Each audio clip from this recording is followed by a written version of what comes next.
unless you know everything. It's been Agatha all along. Hey super fans, তো এসে গেছে রহস্য রোমাঞ্চে ভরা মার্ভেলের নতুন magical series Agatha all along এর এপিসোড 3। এর আগের দুটো এপিসোডের এক্সপ্লেন আগেই হয়ে গেছে, লিংক ডেসক্রিপশনে দেওয়া আছে, দেখে নিও, বোঝার সুবিধা হবে। তাহলে আর কথা না বাড়িয়ে চলো শুরু করা যাক। তো এপিসোড 3 শুরু হয় আগের এপিসোডের ঠিক পর থেকেই, মানে যেখানে আমরা আগাথা আর তার টিমকে দ্য উইচেস রোডে পৌঁছে যেতে দেখি। এবার তাদেরকে সমস্ত বাধা বিপত্তি পার করে এই রোডের শেষ প্রান্ত পর্যন্ত পৌঁছাতে হবে, তবেই ওদের সব ইচ্ছা পূর্ণ হবে। আর সেই উদ্দেশ্যেই ওরা রওনা দেয়। এরপর দেখা যায় মিসেস হার্ট ওদেরকে বারবার ফেরার কথা বলতে থাকে, কারণ সে উইচ নয়, আর তাকে এখানে আনা হয়েছে একরকম চিটিংবাজি করেই। তবে ওর কথায় বাকিরা তেমন কেউ কোনো গুরুত্ব দেয় না। তারপর ওরা উইচেস রোডে আসার গানটা বিশ্লেষণ করে বুঝতে পারে যে এবার ওদের একটা পরীক্ষা নেওয়া হবে, যেখানে ওদের নিজেদের ভয়ের উপর কন্ট্রোল করতে হবে। কিন্তু কিসের ভয় সেটা এখনো ওদের অজানা। তারপরই জেনিফার টিনের নাম জানতে চায়, আর টিন ওর নাম বলার সময় আবার ম্যাজিকে ওর মুখ ঢেকে যায়। ফলে বাকিরা বুঝে যায় যে টিনের উপর কেউ ম্যাজিক করেছে।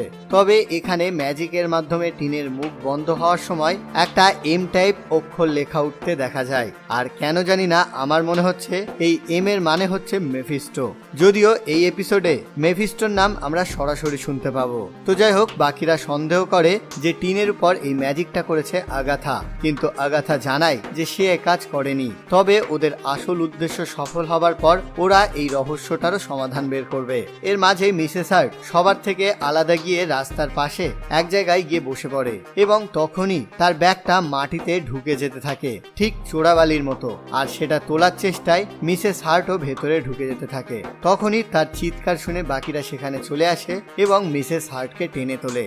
এরপরই ওরা একটু এগিয়ে গিয়ে দেখে জঙ্গল শেষ হয়ে সেখান থেকে মরুভূমি শুরু হয়েছে, আর তার মাঝেই একটা সুন্দর বাড়ি। ওরা বুঝে যায় যে এটাই ওদের গন্তব্যস্থল। তারপর ওরা বাড়িটার সামনে চলে আসে। দরজা লক ছিল না, তাই ওরা একে একে ভেতরে ঢুকে পড়ে। আর ভেতরে ঢোকার পরই ওদের পোশাকগুলো সুন্দর পোশাকে বদলে যায়। বাড়ির ভেতরটাও বেশ সুন্দর আর সাজানো গোছানো এবং দামি দামি জিনিসপত্রে ঠাসা। কিন্তু আগাথা নোটিশ করে যে দরজা খোলার কোনো হাতল নেই, মানে তারা এই বাড়ি থেকে আর বেরোতে পারবে না। এরপর ওরা সেখানে একটা কার্ড পায়, যাতে একটা ধাঁধা লেখা আছে।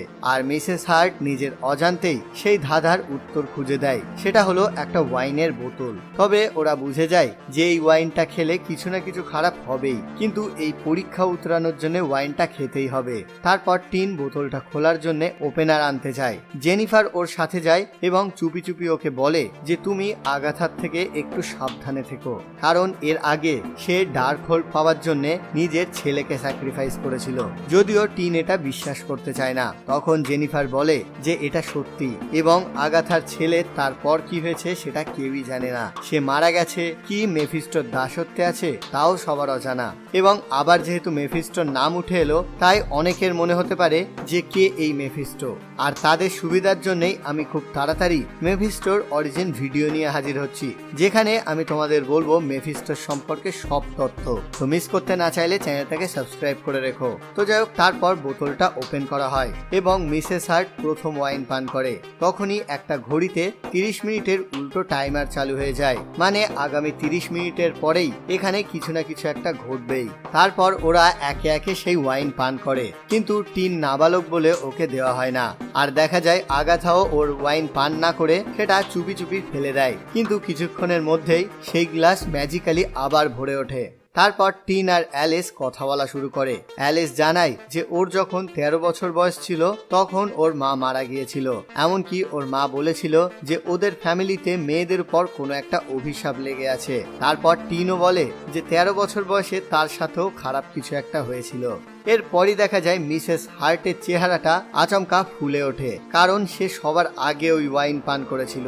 তারপর একে একে সবার চেহারার ওই একই অবস্থা হয়, শুধু আগাথা আর টিন বাদে। আর তাই আগাথার উপর যাতে সন্দেহ না আসে, তাই সে ওর চেহারাটা লুকিয়ে নেয়। কিন্তু তারপরই সব আবার নর্মাল হয়ে যায়। তবে জেনিফার বলে যে এই ওয়াইনের বিষ এখনো কাটেনি, এর ফলে আমাদের মৃত্যু পর্যন্ত হতে পারে।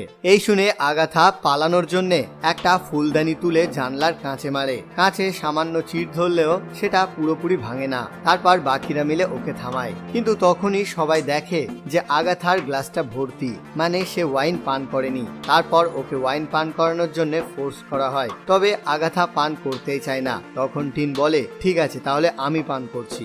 আর তখনই আগাথা টিনকে থামিয়ে নিজেই সেই ওয়াইনটা পান করে নেয়। মানে আগাথা যে টিনের কেয়ার করে সেটা এখানে আমরা বুঝতে পারি।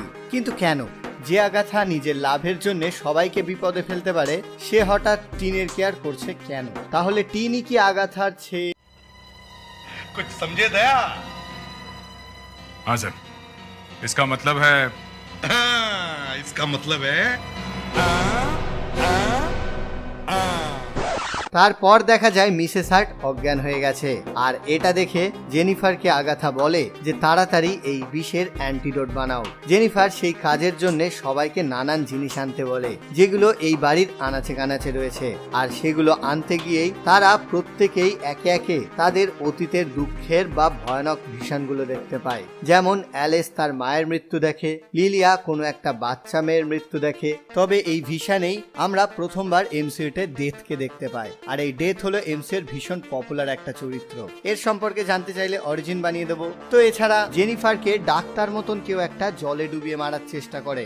আর আগাথা দেখে একটা ছোট দোলনায় একটা বাচ্চার কান্নার আওয়াজ ভেসে আসছে। তবে কাছে গিয়ে কাপড়টা সরাতেই দেখে ডার্ক হোল্ড রয়েছে সেখানে, যেটা দেখে আগাথা ভীষণ ভয় পেয়ে যায়। মানে আগাথা সত্যি ডার্ক হোল্ড পাওয়ার জন্য নিজের ছেলেকে স্যাক্রিফাইস করেছিল। তো তবুও ওরা অনেক কষ্টে সেই সব জিনিসপত্রগুলো জোগাড় করতে পারে। কিন্তু দেখা যায় যে জানলাটায় আগাথা ভাঙার চেষ্টা করেছিল সেটা থেকে লবণাক্ত জল ঘরের মধ্যে ঢুকছে। মানে এই ঘরটা এখন জলের মধ্যে আছে, আর তাড়াতাড়ি না করলে সেই জল ঘরের মধ্যে ঢুকে ওরা সকলেই মারা যাবে। তারপর জেনিফার অ্যান্টিডোট বানানোর কাজ শুরু করে দেয়, কিন্তু অ্যান্টিডোটের রং নীল না হয়ে সবুজ হয়। আর জেনিফারের মনে পড়ে না যে সে কি মিস করে গেছে। তখন আগাথা ওর কাছে গিয়ে বলে যে আমি তোমাকে অপছন্দ করলেও কখনো তোমাকে হত্যা করিনি, কারণ তোমার গুণের জন্যে, তাই তুমি পারবে। আর এটা শুনেই জেনিফারের মনে পড়ে যায় যে কি মিসিং হয়েছে। সে বলে যে এমন কারোর রক্ত লাগবে যে ওয়াইন পান করেনি, আর সেটা হলো টিন। আগাথা তখনই টিনের হাতের তালু কেটে রক্ত হতে ফেলে, আর সাথে সাথে সেটা নীলাভ হয়ে অ্যান্টিডোট তৈরি হয়ে যায় এবং সবাই একে একে পান করে ঠিক হয়ে যায়। তারপরই শেষ মুহূর্তে সবাই মিসেস হার্টকেও পান করাতে সক্ষম হয়, কিন্তু ওনার জ্ঞান ফেরে না। আর দেখা যায় একটা ওভেনের ঢাকনা খুলে গেছে, যেটা দিয়ে এখন ওদের বেরোতে হবে। তখনই সেই জানলা দিয়ে প্রচুর প্রচুর জল ঘরে ঢুকতে থাকে। তারপর জল প্রচুর পরিমাণে আসছে দেখে ওরা ওখান থেকে একে একে পালাতে শুরু করে এবং সবাই মিলে ধরে অজ্ঞান মিসেস হার্টকেও ওর মধ্যে ঢুকিয়ে দেয়। তারপর ওরা স্লিপ খেয়ে আবার সেই উইচেস রোডে এসে পড়ে। মানে প্রথম পরীক্ষায় ওরা পাশ করে গেছে। তবে দেখা যায় মিসেস হার্ট বা স্যারেন মারা গেছে, কিন্তু আগাথা অবাক হয়ে জিজ্ঞাসা করে যে স্যারেনটা কে। আর এর সাথেই শেষ হয়ে যায় এপিসোডটা। এরপর কি হবে তা জানা যাবে এপিসোড 4-এ, যেটা রিলিজ হবে আগামী সপ্তাহে, এবং আমি সেই দিনই এক্সপ্লেন করে দেব। আর তাছাড়া খুব তাড়াতাড়ি আমি মেফিস্টোর অরিজিন নিয়েও হাজির হচ্ছি। ততক্ষণের জন্য এই ভিডিওটা এই পর্যন্তই। ভিডিওটা কেমন লাগলো কমেন্টে জানাও। যদি ভালো লাগে লাইক করো, বন্ধুদের সাথে শেয়ার করে দাও। আর চ্যানেলে নতুন হলে অথবা মার্ভেল বিষয়ক নতুন নতুন ভিডিওর জন্য চ্যানেলটাকে সাবস্ক্রাইব করে দাও। টাটা।